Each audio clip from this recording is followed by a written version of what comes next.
Amém. Amém? Deixa eu pôr meu óculos aqui. Eu queria que você abrisse aí a sua palavra, o seu aplicativo.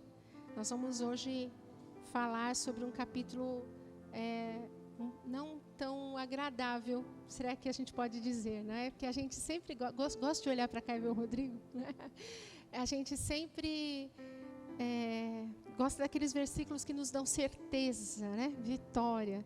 E eu tenho enfrentado algumas coisas nos últimos dias, mais pessoas que estão próximas de mim estão passando por grandes provas, grandes lutas. E enquanto o Márcio me convidou, veio uma palavra no meu espírito, e uma palavra difícil que eu relutei a semana toda, que é a palavra sofrimento. E nós vamos ver que Deus fala sobre o sofrimento. 1 Pedro 4, do versículo 12 ao 19. 1 Pedro, eu quero que você leia comigo. Tá bom? Acompanhe. Sabia que o exercício de acompanhar a leitura bíblica ajuda você a não perder o foco do que Deus tem para você. Muitas pessoas vêm na hora da palavra, se dispersam, não é? É uma estratégia do inimigo mesmo, para que a gente seja roubado. Mas não. Eu me lembro de uma grande amiga que, desde pequenininha, ela estava sempre anotando as pregações. Eu aprendi isso com ela, né? E eu falava, mas você consegue escrever tudo? Né? Porque eu vim de uma igreja tradicional que a gente recebia, inclusive, depois. Você não precisava anotar, né?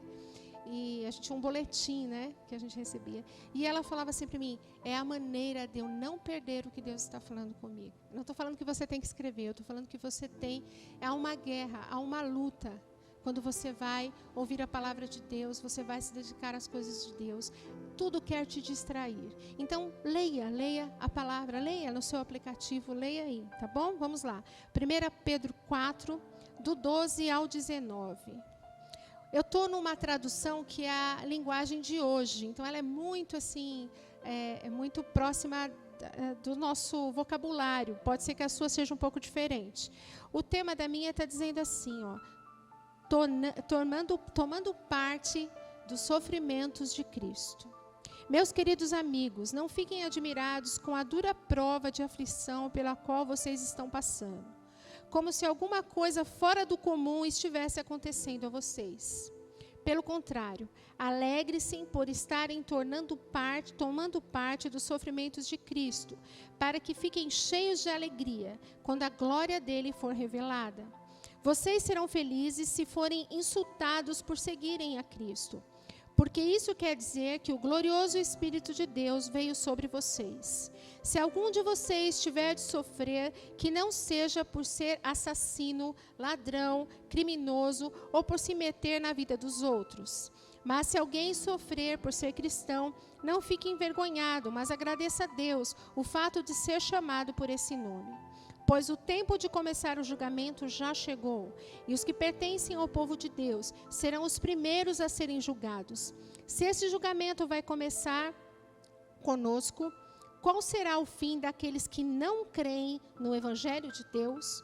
Como dizem as Escrituras Sagradas, se é difícil os bons serem salvos, o que será daqueles pecadores que não querem saber de Deus? Por isso, os que sofrem, porque esta é a vontade de Deus para eles, devem, por meio das suas boas ações, entregar-se completamente aos cuidados do Criador, que sempre cumpre as suas promessas. Amém?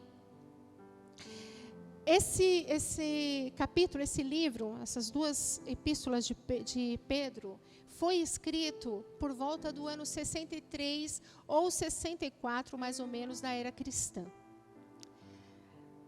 Pedro estava escrevendo para os irmãos que já estavam começando a sofrer uma perseguição violenta por conta do Império Romano. Esses cristãos estavam sofrendo toda a sorte de perseguição.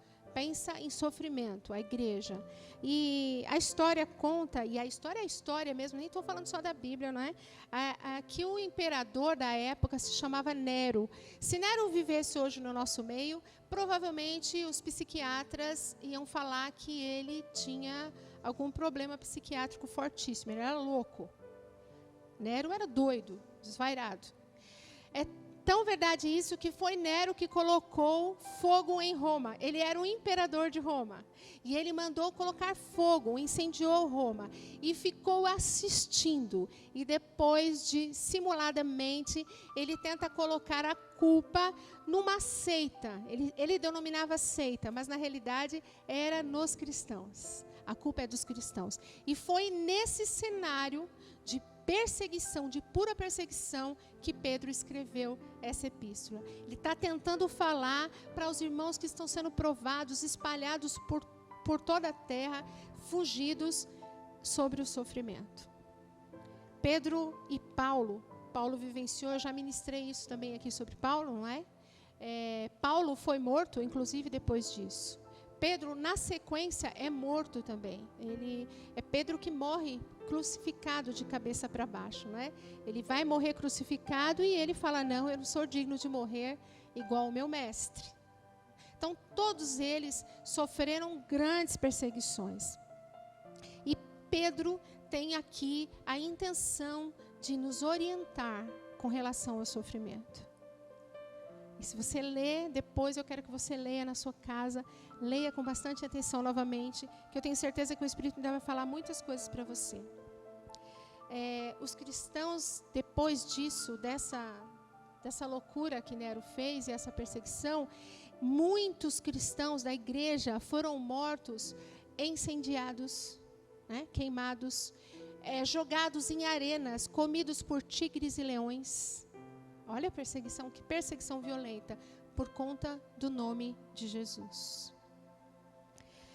Neste contexto, Pedro quer que a gente aprenda um pouco sobre perseguição e luta. E há no nosso tempo uma mentalidade equivocada.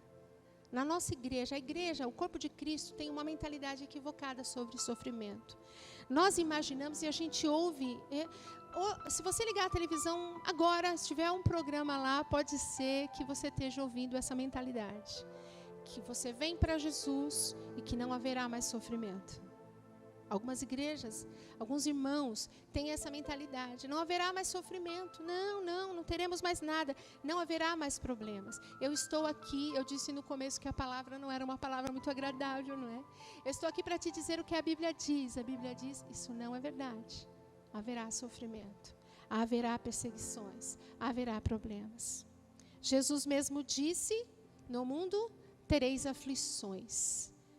Ele não termina aí, graças a Deus, né? Ele fala, mas tem de bom ânimo, eu venci o mundo. Né? Enquanto nós estivermos aqui nessa terra, queridos, haverá sofrimento. Mari, mas que palavra dura, eu vou embora desanimado. Não, querido, você vai embora daqui cheio da fé que Deus vai gerar em você nessa noite, eu creio nisso. Não é para você ficar abatido, é para você conhecer a verdade. A verdade é a palavra, e a palavra diz que haverá um sofrimento, haverá uma perseguição, haverá uma prova. E hoje nós estamos vivendo uma era de cristãos, me permitam, frouxos, fracos, rasos. Não querem sofrer nada, nenhuma dorzinha, né? Nada, né? Porque creem nesse evangelho que não é o que está aqui.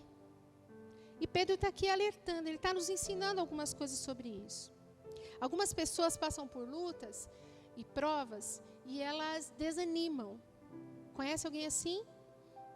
Estava firme na igreja enquanto tudo estava bem. Primeira coisa errada que deu, primeira luta, primeira prova, espana com Deus. Espana. Deus não existe, Deus me largou, né? O pastor Márcio tem falado isso aqui, é verdade, a gente tem visto isso na prática. Se você conversa com outros pastores, outras igrejas, o pessoal achava no começo dessa pandemia, houve um movimento evangélico, né, cristão, que a pandemia ia avivar a igreja. Mas não é isso que está acontecendo. A pandemia, que é uma luta, uma prova que todo mundo está sofrendo, está revelando a igreja, revelando as motivações, revelando os corações. Mostrando, trazendo à tona a fragilidade da fé e da caminhada dessas pessoas com Deus. Tem um livro, inclusive, que chama assim, é uma frase, mas se tornou um livro. Não sei se vocês já ouviram. Quando coisas ruins acontecem com pessoas boas. Já ouviram? Coisas ruins acontecem com pessoas boas. Então, as provas, é certo que a prova virá. Eu quero louvar a Deus se você não está passando por nenhum tipo de prova. Mas você vai ser provado. A palavra é prova mesmo, é de ser aprovado. Veja, há sofrimentos na nossa vida que nós plantamos. Nós tivemos um encontro aqui com as mulheres, nós falamos sobre semeadura. Há lutas que nós enfrentamos porque nós semeamos com a nossa desobediência, com os nossos pecados, com o nosso distanciamento, com o nosso erro. Então nós vamos colher aquilo, não tem como fugir, não é? Você vê uma pessoa, vou usar esse exemplo, uma pessoa que fuma compulsivamente. Ela vem para Jesus, mas ela não consegue sair daquilo, ela continua, né? Hoje tem um monte de ferramentas, né, para você parar de fumar, mas ela continua. Aí ela vai e tem um diagnóstico de câncer no pulmão. Foi Deus? Foi Deus. Eu semeei. Deus pode me livrar daquilo, Deus pode me curar, isso aqui é uma outra ministração, sim. Mas é um sofrimento que fui eu que semeei. Não é? É um sofrimento, mas existe uma prova que você olha e fala assim, mas por que eu estou passando por isso? Eu fiz tudo direitinho.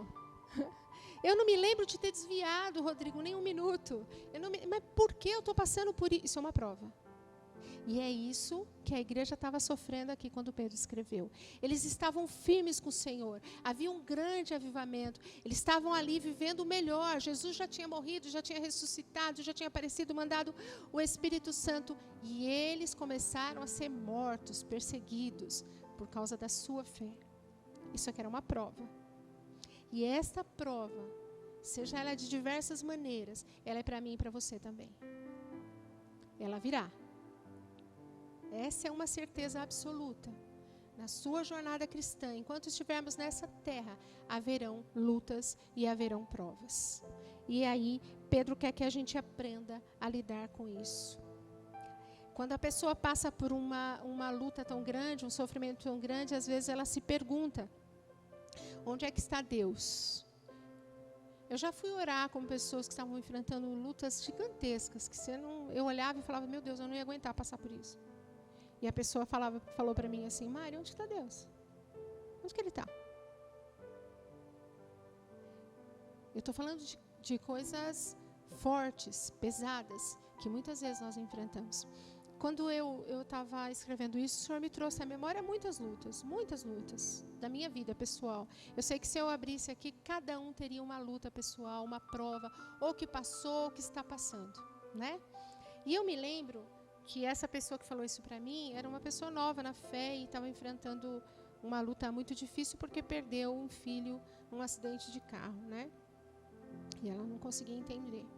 Mas alguns anos depois, eu me vi falando a mesma frase. Onde é que você está, Senhor? Não é? Eu enfrentei uma luta quando eu tinha 20 anos de idade, muito forte, muito pesada para mim. Talvez outras pessoas, né? Porque a luta ela é individualizada, né? Você não pode julgar o sofrimento do outro, não pode, né? Porque a dor é do outro, não é a sua. Aliás, você não deve julgar nada. É isso que a Bíblia fala: não julgueis para não sejam julgados. E eu achava que aquela luta que eu estava enfrentando aos 20 anos de idade ia tirar a minha vida. E era possível mesmo que tivesse tirado. Né? Mas o Senhor teve grande misericórdia, porque nessa noite nós vamos aprender que Ele vence. E se Ele vence, nós vencemos também. Amém? E eu falei a mesma frase que essa irmã. Eu me lembro, acho que eu já compartilhei isso aqui uma vez, que foi nessa época, meus pais eram zeladores de uma igreja, nós morávamos na casa da igreja, né? Igrejas grandes, tradicionais, tem a casa do zelador, né? E nós moramos muitos anos, né? Os meus pais foram zeladores de igreja. E eu fui para dentro da igreja, uma igreja com aqueles bancos de madeira, eu acho que eu já contei isso aqui uma vez, pesados, né? Se lembra como que é. E tem uma mesa, geralmente essas igrejas têm uma mesa grande assim na frente do púlpito, né? Onde geralmente eles servem a ceia, não é? E nessa mesa tinha uma Bíblia gigante aberta. Era uma Bíblia bonita, era uma decoração assim da mesa. E como eu morava na igreja, eu peguei a chave da igreja, entrei pela porta lateral e fui chorar lá na igreja. E fui rebelde, e eu me lembro de andar entre os bancos e falar aos 20 anos de idade, falar essa frase, né? Porque a dor estava tão grande, a coisa era tão imensa, eu não conseguia ver saída, que eu falei para Deus assim: onde o Senhor está? Onde o Senhor está? Eu estou na igreja desde pequena, eu te sirvo, como é que o Senhor está deixando isso acontecer? Falei com uma tremenda arrogância, uma falta de sabedoria e de temor. Mas Deus é maravilhoso, porque Deus é o meu Pai. E o Espírito Santo em seguida me constrangeu que eu estava falando com o meu Pai e que eu não podia falar daquele jeito. E aí o que eu fiz? Eu dobrei os meus joelhos e humildemente chorei. Pedi perdão pelo jeito que eu tinha falado com Deus, por achar em algum momento que Ele não estava ali naquela prova. Pedi perdão genuinamente, Deus conhece meu coração. E falei: Senhor, mas eu acho que o Senhor não está vendo o que está acontecendo. Me perdoa, mas o Senhor não está vendo, eu não aguento mais. Eu não aguento, eu não vou conseguir. Eu não vou conseguir. E eu me lembro que repetidamente eu usei a frase: o Senhor não está vendo. O Senhor não está olhando. E depois de bastante tempo ali orando, chorando, eu levantei. E fui em direção a essa mesa que tinha essa Bíblia grande, aberta. E bati o olho assim na Bíblia. Estava aberto em Isaías 57, 18. E eu bati no versículo 18 o meu olhar, e o versículo dizia o seguinte: eu vejo os seus caminhos, e sararei, e tornarei a te dar consolação. Não foi coincidência, querido. O Senhor me via. Mas no momento de prova e de luta, quando o seu corpo não aguenta mais, o seu emocional não aguenta mais, a gente acha mesmo, por vezes, que Deus não está vendo.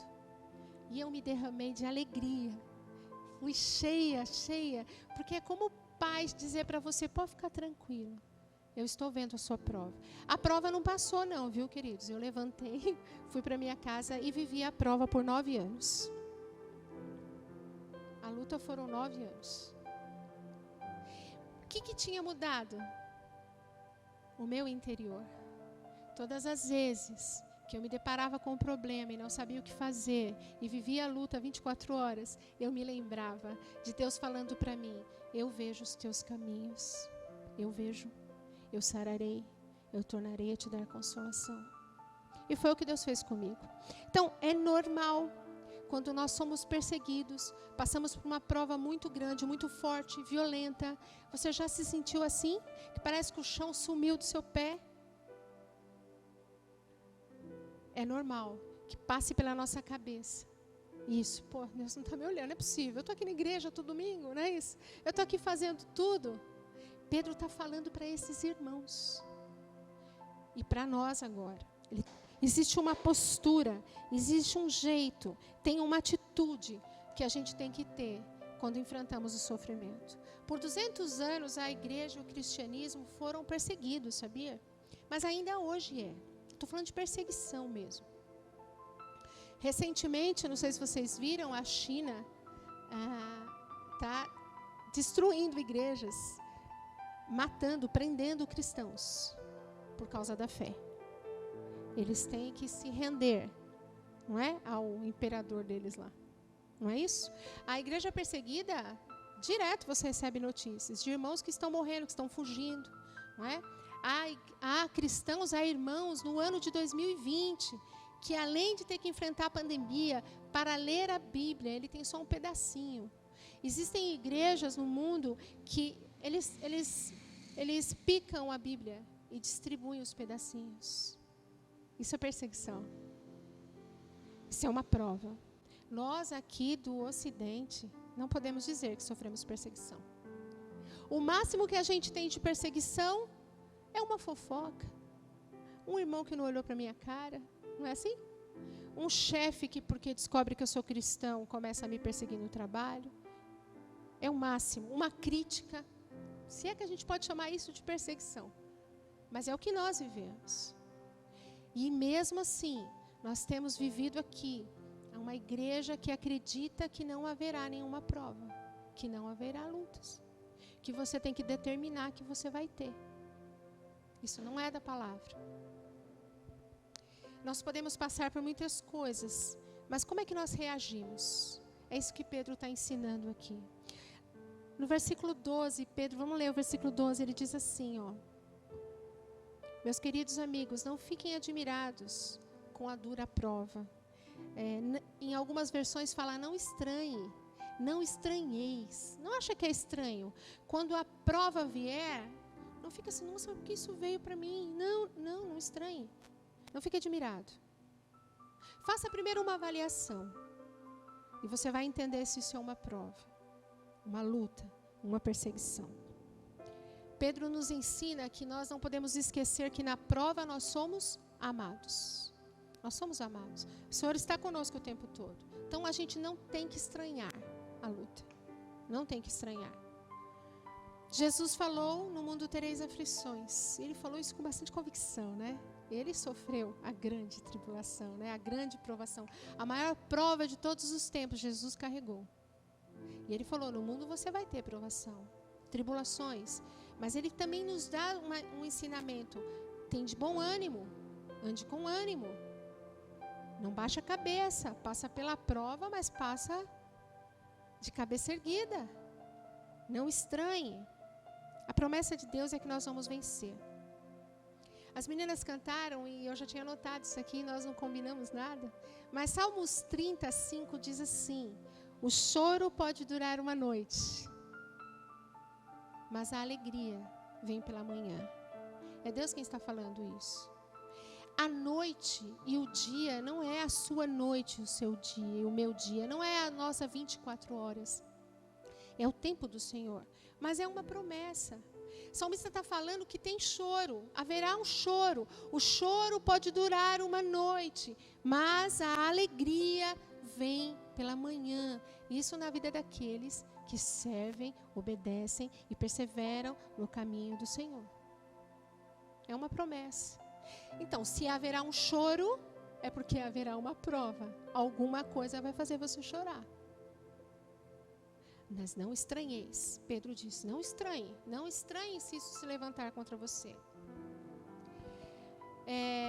Eu me lembro também de uma outra prova, porque enquanto eu estava preparando isso, o Senhor trouxe coisas que eu já havia, graças a Deus, me esquecido, não é?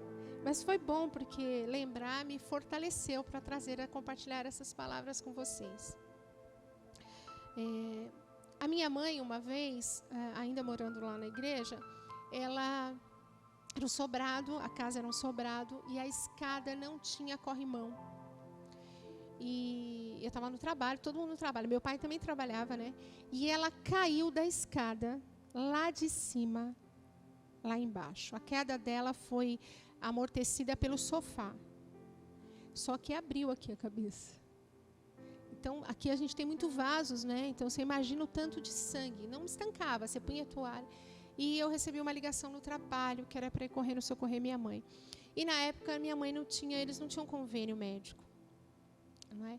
E Deus sempre levanta, né, as pessoas para nos ajudar. Aquilo era de verdade uma prova.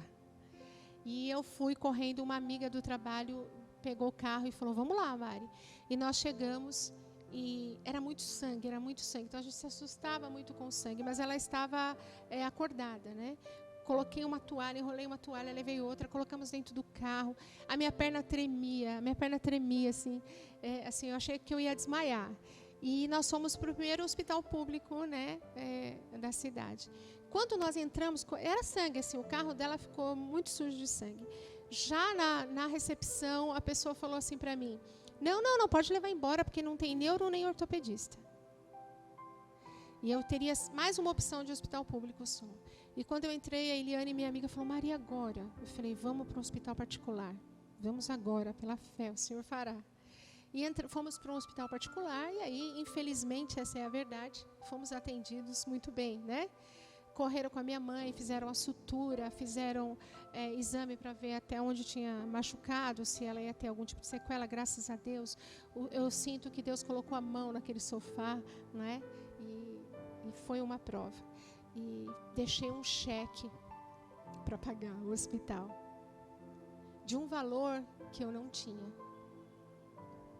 Mari, você foi inconsequente. Não, foi Deus que me deu a estratégia, foi a fé. E na segunda-feira, pasmem vocês, eu ganhei o dinheiro para cobrir a minha conta. Por que eu estou falando isso? Mari, mas a tua mãe e teu pai serviam a Deus na igreja, você também, né? Era uma família que você via que estava lá na igreja, era um pessoal, não é assim que o pessoal fala? Ah, mas está lá na igreja, nada de mal vai acontecer. E aquela luta era só uma dentre tantas outras que nós já tínhamos enfrentados. E quando eu estava preparando essa palavra, o Espírito trouxe na minha cabeça assim, a sua fé hoje é mais forte do que há 20 anos atrás. Por quê? Porque você passou pela prova. Toda prova é para nos aperfeiçoar. Toda prova é para nos tirar e nos levar para um nível diferente. Deveríamos mudar o nível sem a prova, mas não é assim. Não é assim. Você vê grandes pregadores, homens de Deus falando, né? Você não tem nem noção do caminho que esses homens atravessaram. Assim como vocês que estão aqui, quem está me assistindo, se a gente sentasse numa roda, com certeza nós íamos ver como o salmista mesmo diz, quero trazer à memória aquilo que me traz esperança, né? Quanta coisa o Senhor já fez. Por quanta coisa que nós passamos, nós falamos, não vou aguentar, isso eu não vou aguentar, eu não vou aguentar. E isso foi nos amadurecendo, foi nos mudando de nível. Toda a prova é para nos mudar de nível. Mas como eu disse, a prova também revela o nosso coração. A prova revela onde nós estamos, em que nível nós estamos. Quer ver em que nível você está com Deus. É ver você enfrentando uma prova. A prova, ela revela se você é um murmurador ou uma murmuradora. O que tem de cristão murmurando nessa fase que nós estamos enfrentando no mundo é impressionante. É impressionante. Muitos estão em casa, protegidos com seus empregos, mas estão murmurando, estão reclamando. Tem do que reclamar, tem sempre do que reclamar. A prova revela o seu coração, revela se você tem intimidade e temor a Deus. A prova revela se você, mesmo assim, continua servindo. Eu sempre falo do meu pai, toda vez que eu ministro, eu falo do meu pai. Porque ele foi meu exemplo, foi meu pai que me ganhou para Cristo, ele que me ensinou a palavra. E o meu pai é um exemplo para mim também, para os meus irmãos, de um servo que foi provado e aprovado. Tanto que no túmulo do meu pai foi unânime, nós colocamos o versículo, combati o bom combate, acabei a carreira e guardei a fé, que era o versículo que ele mais gostava. Mas o meu pai foi um exemplo. Meu pai passou por muitas provas, desde pequeno, uma vida muito difícil. Eu tenho uma vida maravilhosa, se eu for comparar com a vida que meu pai teve. Minha vida é maravilhosa, Deus é muito bom comigo. Meu pai sofreu muito, vindo do interior, né? Uma pessoa semi-analfabeta, com um pai violento, que punha os filhos para fora de casa pequenos. Meu pai, com 8, 9 anos de idade, foi expulso de casa. Pensa numa criança com 8, 9 anos de idade, não é? Com a sua trouxinha, minha avó não podia fazer nada, senão ela apanhava. Meu pai viveu num circo, porque ele encontrou um circo no caminho e criança, né, parou. E o circo adotou meu pai. Então, meu pai viveu no circo, né? Meu pai conheceu o Tonico Tinoco, aquela turma que era de circo, né? Meu pai conheceu. Meu pai tocava viola, né? Era autodidata, tocava instrumentos, tudo. E meu pai teve uma infância muito difícil, não pôde frequentar a escola. Comia banana com pão, né, no circo. Então, ele passou por todo tipo de privação, de provação. Foi roubado pelo irmão. Estou aqui dando um resumo, porque que eu acho que ele é meu modelo, assim, para eu perseverar, né?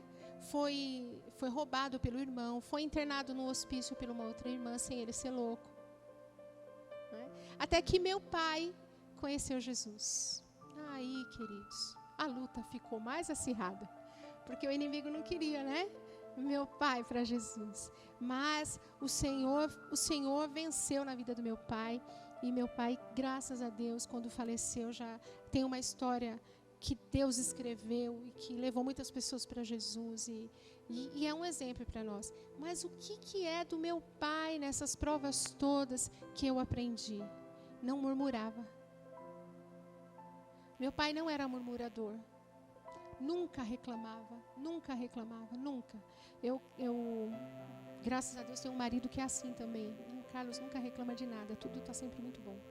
Tudo ele agradece, né? E meu pai era assim. A prova revela o nosso coração. Se a gente murmura quando não está tendo luta, imagina quando tiver luta. E a murmuração desagrada muito a Deus.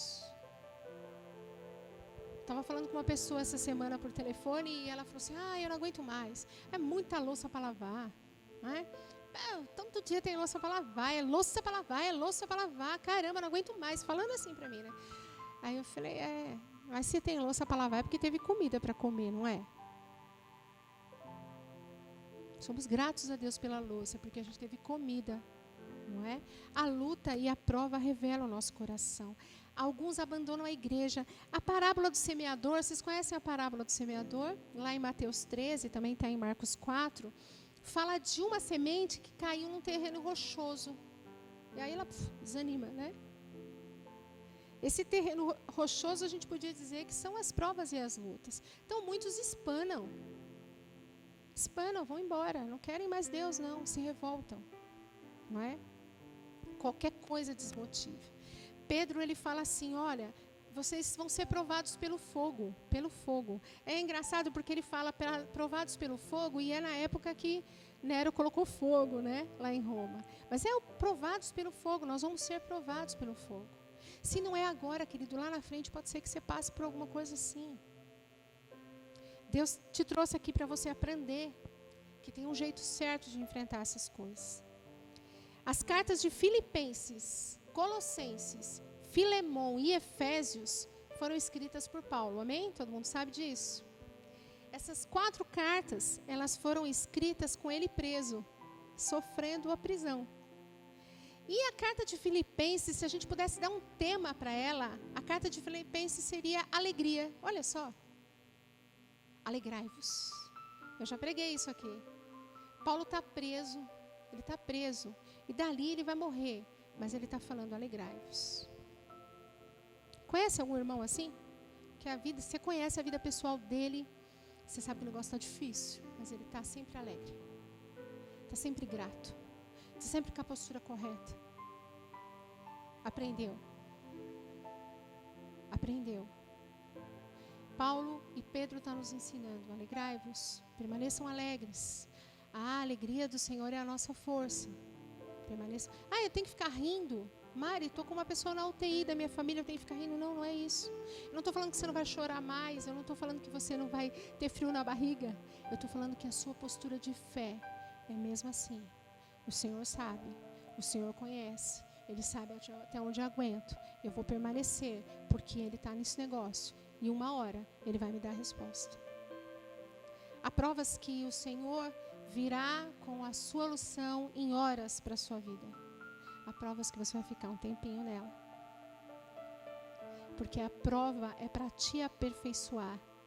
Eu sempre falei com os jovens e eu falava para os jovens assim, aprende a lição logo, para mudar a página. Muitas vezes a gente fica repetindo aquela luta na nossa vida, aquela prova, porque não aprendemos a lição. O que Deus quer que você aprenda nessa noite? O que Ele quer que eu e você aprendamos nessa noite? Quando a prova vier, que você for chorar, porque na prova a gente chora mesmo, pode chorar. A Bíblia fala que o choro é uma oração, Deus ouve. Vai chorar mesmo, mas chore para Deus.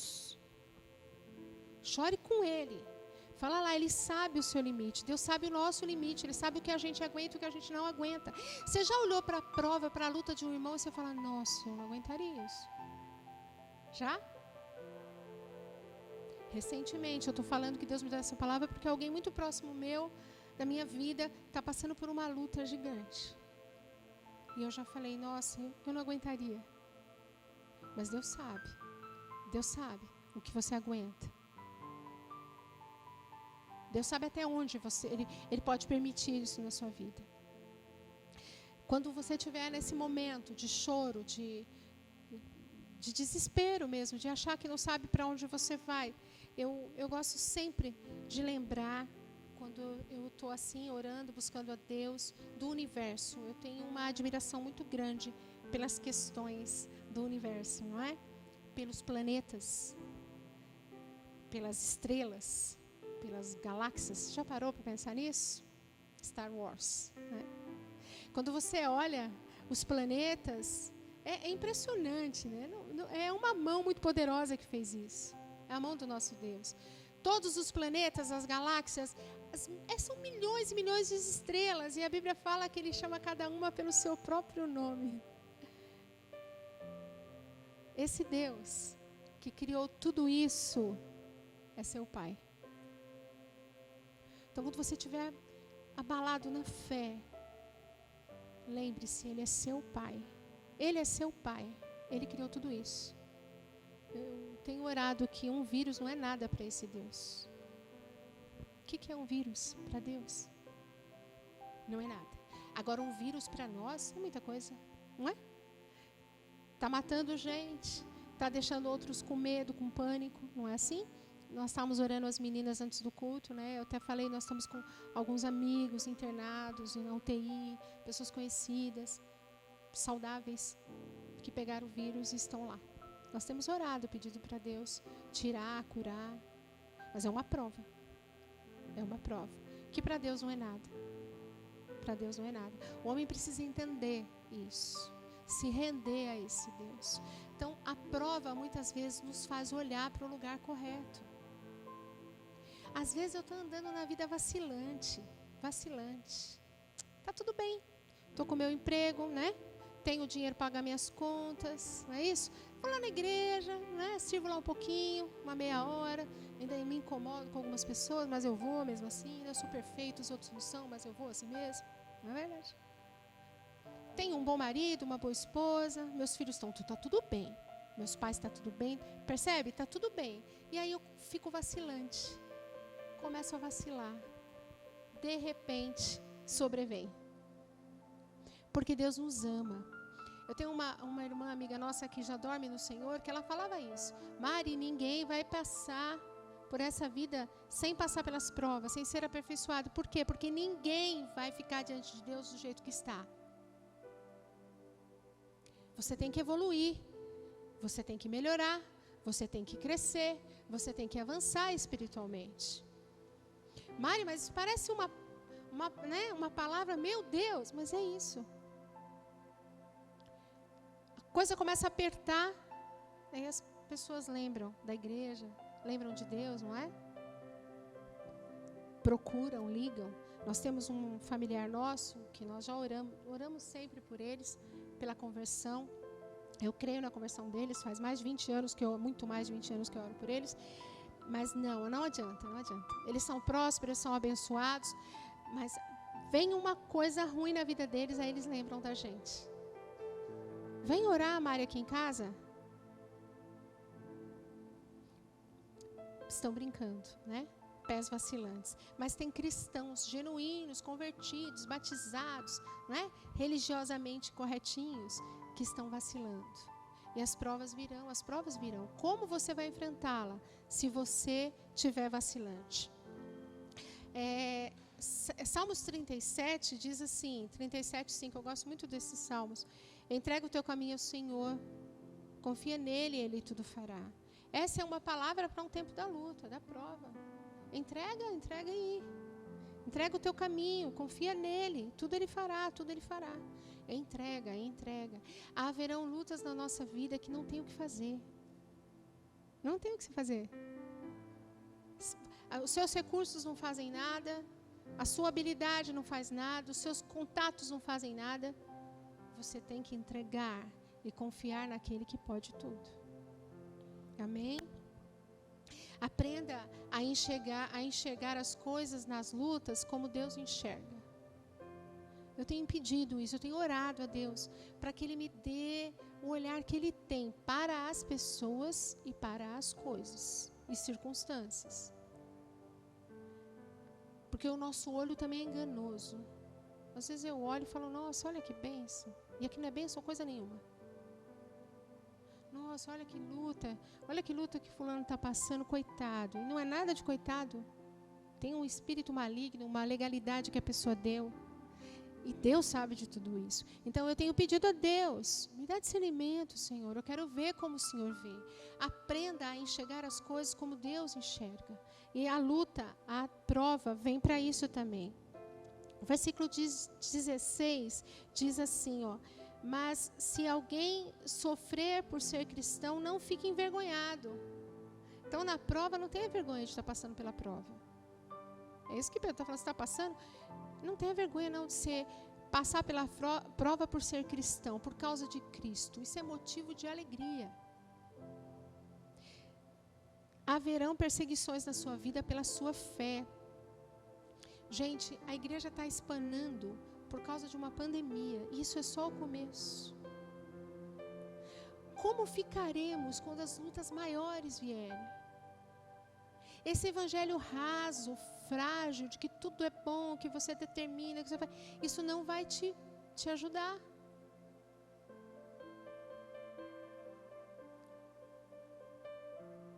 Fico pensando, há um tempo atrás passou na televisão, inclusive, nos jornais, os principais jornais, um grupo do Oriente lá que mata, esqueço o nome deles lá, são tantos.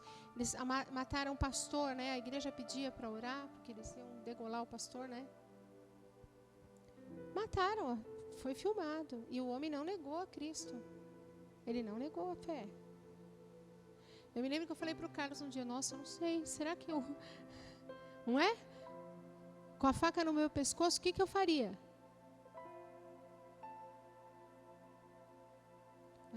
Nós não podemos brincar de evangelho, brincar de igreja.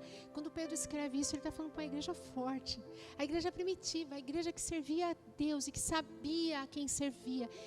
Eles fugiam, mas a Bíblia fala que eles tinham tudo em comum, que eles se protegiam e acima de todas as coisas, a fé deles era a fé correta. Eles conheciam. Por isso, só pode ser isso, porque como Paulo vai escrever carta falando de alegria estando preso? Parou para pensar nisso? Já como se ele estivesse no corredor da morte. Ah, Mari, mas isso é naquela época, queridos, os dias virão. Os dias virão. E como é que está a sua fé? Como é que você está com Deus? Não é? Paulo disse, não dá para comparar o que eu estou passando com a glória que está por vir. Olha, ele é capaz de, na maior prova da vida dele, dizer isso. Não dá para comparar, não, o que eu estou passando aqui com a glória que está por vir. Não é? Tiago disse assim, todos eles falaram sobre a prova. Tiago 1, do versículo 2 ao 4, diz assim, tendes alegria o passardes por várias provações. Tendes alegria, porque a provação produz o quê? Perseverança. É a prova que produz perseverança. Palavra dura, né? Mas é a prova que produz perseverança. A gente ora, eu mesmo oro, Senhor, que a gente persevere. Verá a prova que produz a perseverança. A nossa fé, a cada dia, ela tem que ser mais forte. A cada prova, ela tem que ser mais forte. Porque você foi experimentado naquilo, não é? Uma coisa que eu ouvi há um tempo atrás, e ela é verdade, verdadeira mesmo, e eu quero que você entenda isso, compreenda isso no teu espírito, é que você não precisa sentir que Deus está com você. O pastor Márcio fala muito isso, né? A gente é muito almático, que é as emoções. Você não precisa sentir que Deus está com você. Às vezes você não vai sentir. Você precisa simplesmente crer que Deus está com você. É crer. Porque haverá dia que você não vai sentir na sua emoção, não é? A gente conhece uns irmãos, eu e o Carlos, que eles ficam pulando de igreja em igreja porque eles querem os profetas, sabe? As revelações. Eis que te digo. Amém, não tem nada errado não. Deus levanta mesmo o profeta às vezes para falar, eis que eu te digo. Não estou criticando isso não, eu creio nisso. Deus já usou isso na minha vida. Mas ficam atrás de sentir, ai, minha perna tremeu. Ai, você viu? Enquanto a irmã orava. Não, querido, você tem que crer. Porque na prova, às vezes, você não vai ter sensação. Mas você tem fé. Então não basta você ser movido por sensação, por sentimento. Você tem que crer. Crer que Deus está com você. Está dando tudo errado, a porta está fechada, eu não consigo ver nada. Eu creio, Deus está comigo, Deus está comigo, Deus está comigo. Eu não estou sentindo, mas Ele está comigo. Eu não estou vendo, mas Ele está comigo. O salmista Davi, eu amo isso. Ele fala assim, para onde irei do Senhor? Se eu subir lá no morro, o Senhor está lá. Se eu descer lá não sei aonde, o Senhor está lá. Se eu for lá para a casa da Sil, o Senhor está lá. Se eu for lá na casa do Rodrigo, na fazenda, Ele está lá. Para onde eu fugirei? Deus está, Deus está, Deus está com você. Isso é fé. É isso que Deus quer, que a gente creia. Na prova, creia, Deus está com você. Nas horas mais difíceis, Deus se manifesta. Você vai ter testemunhos, eu creio nisso. Testemunho para falar. Eu vivi. Porque uma coisa é a gente falar daquilo que a gente leu. Eu gosto muito de literatura, eu leio bastante. É muito legal, né? Citações daquilo que você leu, isso é muito bom. Mas outra coisa é você falar com aquilo que você passou, não é? Você viveu aquela prova e outra pessoa passa pela mesma coisa. Quando você vai falar, você é munido de uma autoridade espiritual que Deus te deu. Aquela prova que eu falei que eu passei quando eu tinha 20 anos de idade, que durou 9 anos, desde então, desde que o Senhor restaurou a minha sorte, me levantou, todas as vezes Deus coloca pessoas na minha vida que estão passando pela mesma luta. Para eu orar, para eu aconselhar, para eu chorar junto. Sabe por quê? Porque eu passei, eu senti. Então, a prova, ela tem essa característica na nossa vida. Ela vai nos moldar, ela vai nos formar. E Deus vai nos usar naquela área. Deus vai nos usar naquela área. Eu ouvi uma ministração essa semana e eu fiquei pensando nisso, né? Falava sobre coisas, e o pastor fala o seguinte nessa ministração. Imagine uma pessoa na UTI. Você já foi visitar alguém no leito de UTI, desenganado? Alguém aqui já foi? Quem está aqui? O que será que pensa uma pessoa dessa? Na UTI. Horas antes, talvez, de ir embora dessa terra. Nos seus bens? No seu carro? No seu negócio? No seu trabalho? Na sua casa de campo? Nos seus amigos? O que pensa? Uma pessoa assim. Há uns anos atrás, nós fomos chamados para visitar um rapaz que caminhou conosco na igreja. E ele tinha diabetes, meu marido vai lembrar disso. E infelizmente ele colheu fruto de desobediência porque ele não se cuidou, né? Foi uma luta que veio na vida dele porque ele não se cuidou. Ele tinha que se cuidar, ele era diabético, ele não se cuidou. E aí ele ficou cego e ficou na UTI alguns dias e veio a falecer. E pediram para a gente ir lá, orar com ele. E eu e o Carlos entramos lá. Ele não enxergava mais, nós nos identificamos, ele começou a chorar porque sabia quem éramos nós. E nós oramos, muito triste. Horas depois que nós saímos de lá, né, Carlos? Nós recebemos a notícia que ele havia partido. E eu fiquei pensando na vida daquele rapaz. Ele teve uma prova muito forte na vida dele, que foi da saúde dele. Na UTI, horas antes da gente ir embora, onde quer que você esteja, nada das coisas que você está dando valor agora tem importância. Nada. Das coisas que você está brigando, das coisas que você está pondo o olhar, nada disso vale mais.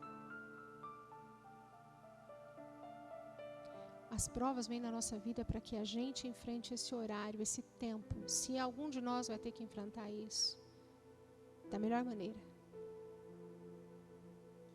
Então não rejeite a prova. Não estranhe a prova. Avalie, a prova serve para a gente fazer uma autoavaliação. Por que eu estou passando por isso? De repente eu faço a avaliação e vejo que eu não fiz nada de errado assim, teoricamente. Que realmente Deus está permitindo por algum propósito. Vamos lembrar de Daniel, né? As professoras dos Ruios aí sabem do que eu estou falando. Daniel agradava a Deus, não é? Era um menino de Deus, Daniel. Daniel era um homem de Deus. Mas ele foi provado, não foi? Muitas vezes. Uma das vezes, o cara manda jogar ele na cova dos leões. Ninguém saia vivo disso. Daniel não tinha feito nada de errado, mas ele foi provado. Eu fui olhar para a vida de Daniel e eu vejo assim, Deus aperfeiçoando com as provas cada vez mais Daniel, a ponto de ser Daniel que tem a primeira revelação dada por Deus dos últimos dias. Olha que presente que ele ganhou de Deus. Depois que ele passou por todas aquelas provas, Deus revela o Apocalipse para Daniel, os últimos dias. E depois vai confirmar isso lá para João, né? Mas Daniel vai escrever isso também. Daniel, aparentemente, era o crente perfeito, não é isso? Se é que existe isso que não tem. Foi provado. Um outro exemplo é aquele que foi apedrejado. Estevão falava, conheceu Deus, conheceu Jesus e falava do amor de Deus assim.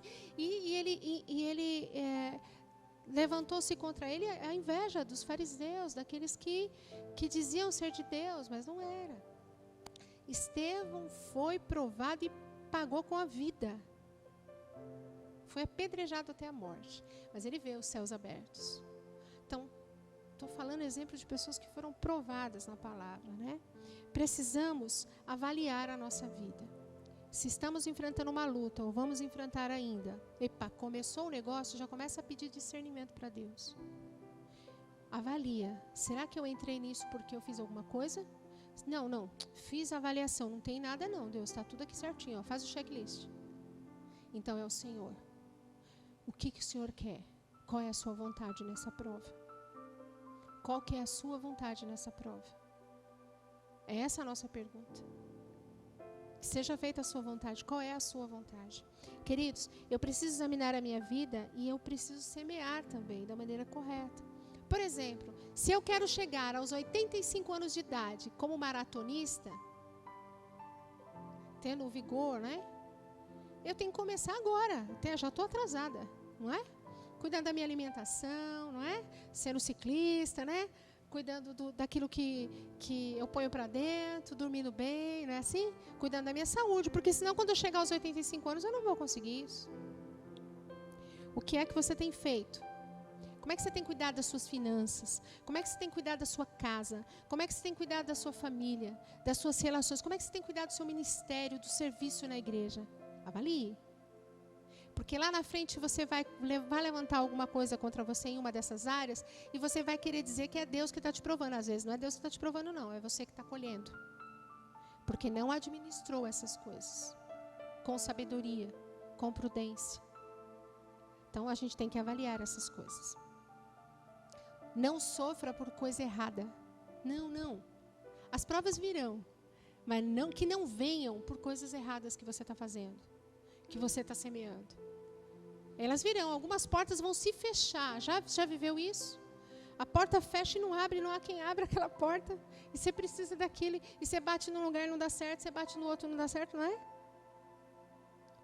Vai para o teu quarto. Vai lá para o teu secreto com Deus. Qual é a sua vontade? Qual é a sua vontade? O que Deus quer? Confie em Deus, entregue tudo a Ele. Eu não posso deixar que as circunstâncias me tornem uma pessoa murmuradora, ingrata e que não enxerga as coisas e as bênçãos à nossa volta. Tem gente que nem está passando por prova e já é murmurador, né? Se passar, então, misericórdia. Já é uma pessoa ingrata, que reclama de tudo, né? Pedro nos ensina como olhar para a prova, né? Ele fala para nós, sejamos gratos. Se você está sendo perseguido, seja grato. Pedro fala isso, seja grato. Eu não sei se vocês se lembram, há uns anos atrás, teve um videozinho que ficou circulando nas mídias sociais. Ele é um palestrante muito famoso no mundo. Ele dá palestras principalmente para jovens, mas ele é cristão, convertido. O Nick Vujicic, se lembra? É um homem, um jovem agora, né? Era jovem, agora é um homem que não tem as pernas nem os braços. Já viram? Ele nasceu sem as 2 pernas e sem os 2 braços. Eu estava vendo novamente o vídeo dele, ele deu uma entrevista recentemente, e ele fala que quando ele era pequeno, com 8, 9 anos de idade, ele não se conformava que ele tinha nascido sem braço, sem perna. Então ele pedia para Deus, pense, ele só é o tronco, ele não tem mais nada. Ele achava que Deus podia fazer nascer o braço e a perna, e podia mesmo, né? Deus é poderoso. E como Deus não respondia, na casa dele tinha banheira, ele tentou se afogar na banheira, ele tentou tirar a própria vida. E graças a Deus ele não conseguiu, e o Nick conheceu Jesus, e hoje Deus usa a vida dele com o propósito de falar com as pessoas. Ele é casado, tem filhos, né? É uma pessoa alegre. Você vê o vídeo dele, você fica constrangido, você fica desse tamanho, né? Que reclama por causa de uma gripe, né? Entendeu o propósito, amadureceu, Deus está usando, passou pela prova. Para pensar um pouco, você acha que foi fácil a vida desse jovem? Não é fácil até hoje, né? Mas entendeu o propósito. Por que está ali? Por que veio e Deus permitiu que ele nascesse daquele jeito? Então, a gente tem que entender e buscar de Deus o porquê que estamos passando por determinadas coisas e passar da maneira correta. Isaías 40, 31 é um versículo que todo mundo gosta muito, né? Tem gente que põe até no carro, na camiseta. Os que esperam no Senhor renovam as suas forças, sobem como águias, não é? Se ele está falando aqui, é porque é isso mesmo. Você está numa prova, querido, espere no Senhor, porque aqueles que esperam no Senhor renovarão as suas forças. Às vezes a gente tem que passar pela prova calado, quietinho. Eu, por vezes, vi meu pai na igreja e sabia que o negócio era muito feio, mas eu me lembro dele quieto. Os irmãos, eu sempre grudada com meu pai, os irmãos passavam, ô irmão Tid, tudo bem? Tudo, graças a Deus, irmão. Tudo bem. Às vezes ele respondia assim, tudo bem, seu Tid? Tudo, com Cristo no barco, tudo vai bem. Mas a gente sabia que lá em casa estava tudo muito ruim. Mas ele respondia sempre com fé. Sempre com fé. Atitude correta. Confie em Deus. É assim que passamos pela tempestade. Mesmo quando você não souber o que está acontecendo, nem o porquê está acontecendo. Confie em Deus. Confie em Deus. A humanidade não está fazendo essa reflexão. Raras pessoas, eu acho. Acho que o corpo de Cristo, eu quero crer que o corpo de Cristo na Terra está refletindo, né? Esse tempo. Vicky falou para mim ali que já fazem 5 meses, né, Vicky? Que nós estamos há 5 meses de um ano inteiro, que para algumas pessoas a gente não fez mais nada. Como se a vida tivesse parado, não é isso que as pessoas falam?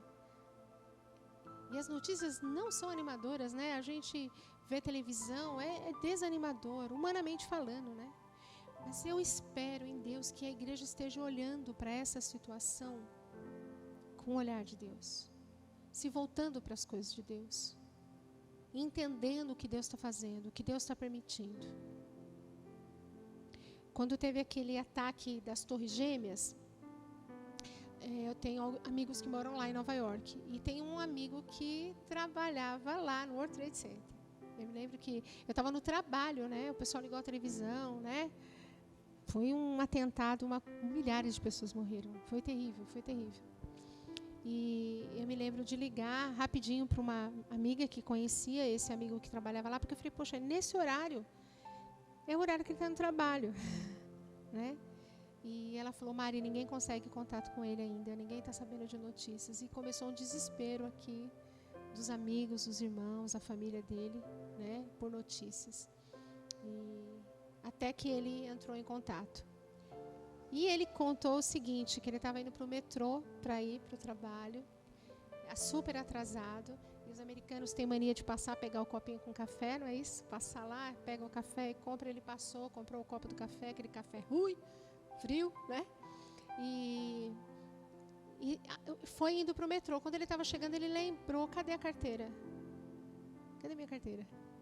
Nossa. Ele falou, caramba, esqueci lá, né, onde ele passou para comprar o café. Subiu as escadas do metrô correndo e com uma postura já murmurando, já reclamando. Caramba, eu estou atrasado.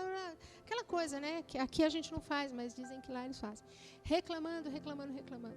E o fato dele voltar, ficar procurando a carteira, e graças a Deus achou, né, a carteira, guardaram para ele, fez com que ele não estivesse lá no exato momento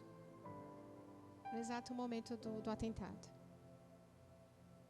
Então, queridos, às vezes Deus encurta o nosso caminho, Deus não permite que a gente vá, Deus diz não.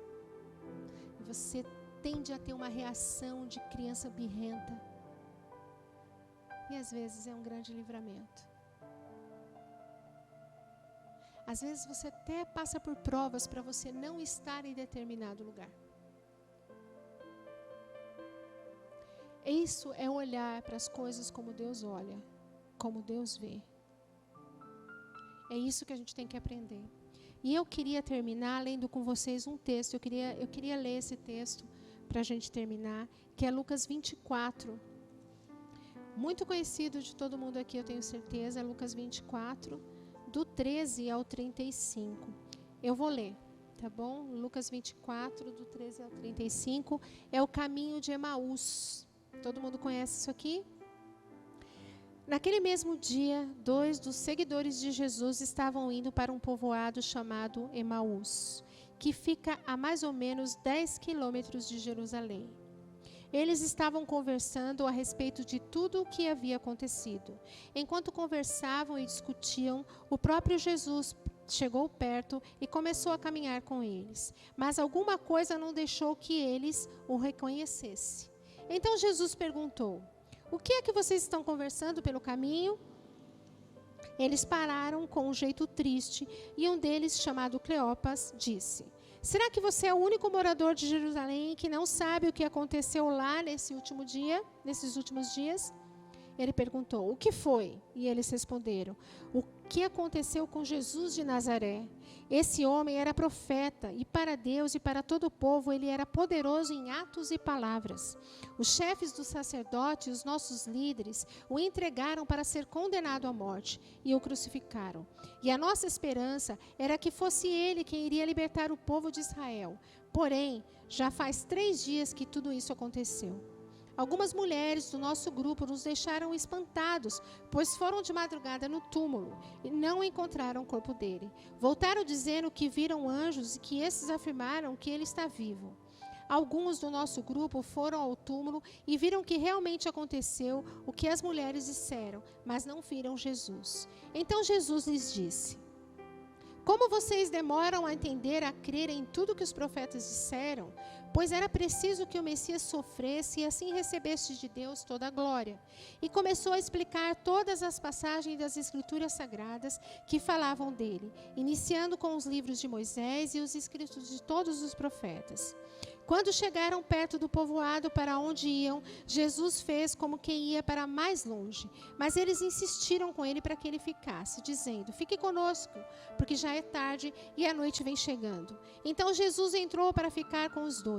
Sentou-se à mesa com eles, pegou o pão e deu graças a Deus. Depois partiu o pão e deu a eles. Aí os olhos dele foram abertos e eles reconheceram que era Jesus. Mas ele desapareceu. Então eles disseram um para o outro: não parecia que o nosso coração queimava dentro do peito quando ele nos falava na estrada e nos explicava as Escrituras Sagradas? Eles se levantaram logo e voltaram para Jerusalém, onde encontraram os 11 apóstolos reunidos uns com os outros seguidores de Jesus. E os apóstolos diziam: de fato, o Senhor foi ressuscitado e foi visto por Simão. Então os dois contaram o que havia acontecido na estrada e como tinham reconhecido o Senhor quando ele havia partido o pão. Muito conhecido esse texto, né? Tem até louvor, né? Desse caminho de Emaús. Então, para quem não sabe, tá lá dois seguidores de Jesus andando num caminho que chamava-se caminho de Emaús. E eles estão com uma postura triste, desesperançado, porque Jesus havia morrido. Porque eles imaginavam que Jesus ia ser aquele que ia livrar eles da opressão dos romanos. Que Jesus seria aquele cara que vinha destruindo tudo, né? Jiraiya, né? É o cara que vinha com tudo, né? Star Wars, né? O Star Trek lá, aquele cara. Eles imaginavam que Jesus vinha lá, mas não era esse reino que Jesus vinha trazer, era outro. Então Jesus morreu, né? Morreu, foi crucificado, enterrado, e eles estão voltando, provavelmente, para a casa deles, no caminho de Emaús, os dois, um do lado do outro, assim, tristes. Puxa vida, a gente não imaginou que ia acontecer isso. E se aproxima alguém do lado deles. Um outro homem que estava caminhando. A Bíblia fala que eles não reconhecem. Não existe uma explicação na Bíblia por que não, mas a gente imagina porque Jesus já tinha ressuscitado e provavelmente a imagem de Jesus estava, não é diferente do que ele era, mas era tanta luz, era tanta coisa que eles não reconheceram. E Jesus anda com eles no caminho. Você consegue imaginar? Vai andando com eles e Jesus pergunta do que é que vocês estão falando? E aí eles falam para Jesus, só você não está sabendo do que aconteceu aqui. Não está sabendo que mataram Jesus? Jesus era grande em feitos, fez um monte de milagres. A gente achava que ele ia nos salvar, vir nos redimir, tirar a gente dessa opressão. Mas ele morreu, foi enterrado. E agora me permitam parafrasear, né? Agora umas mulheres loucas lá, umas duas foram lá no túmulo e falaram que ia aparecer uns anjos lá e falaram que ele não está mais lá. Você acha? Além de tudo, ainda levaram o corpo, né? Desanimados. E Jesus vai falando com eles. Até que Jesus faz menção como se fosse embora para outro caminho. E eles gostaram, porque eles mesmos falam que enquanto eles ouviam a fala de Jesus, alguma coisa ardia neles. Às vezes Deus está falando conosco, aquilo está ardendo no nosso espírito, mas a gente rejeita. Não entende que é Deus que está falando conosco. E aí colhe o fruto também. Mas eles resolveram convidar um homem que estava lá, que falava e aquilo, né? Eu imagino o que eles não sentiam. Convidaram ele para entrar. E ele entrou, Jesus entrou.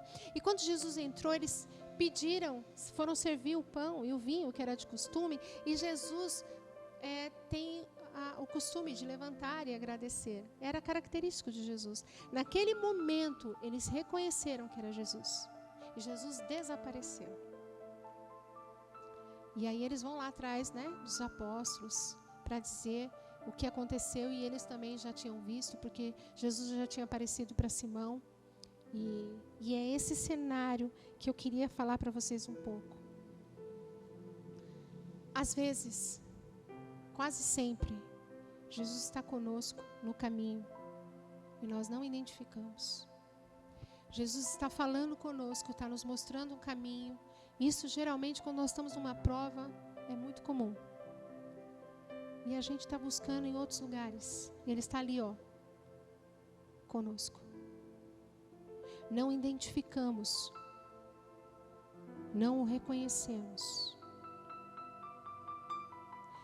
Queridos, se a tua família, os teus amigos, os teus sonhos, a sua esperança estão em Jesus, independente da prova que você está passando, se a sua esperança está em Jesus, então os seus sonhos estão vivos, porque Jesus está vivo. Porque Ele está vivo. A gente canta um louvor, porque Ele vive, posso crer no amanhã, não é? Porque Ele vive, temor não há. Porque Jesus vive, eu vou vencer. Veja, até a vitória na prova é para a glória dEle. Então não é aquela vitória que você desenhou nessa luta. Não é do seu jeitinho, não é na sua estratégia, é na dEle. Jesus estava vivo. A salvação já tinha vindo para eles e para todos nós. Então, se os seus sonhos estão em Cristo, as suas circunstâncias, a luta que você está enfrentando, haverá vitória, porque Jesus vive.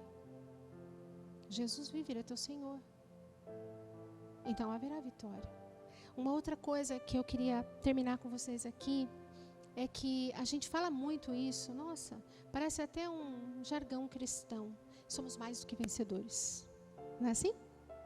Romanos 8:37 fala isso, que somos, em Cristo somos mais que vencedores. Não é bonita essa frase? Frase de efeito, né, Gabi, para colocar aqui no... A gente fala muito, tem até grupos musicais com esse nome, mais que vencedores. A Bíblia fala isso. Mas você já parou para pensar que para você ser mais que vencedor, significa que você venceu alguma coisa?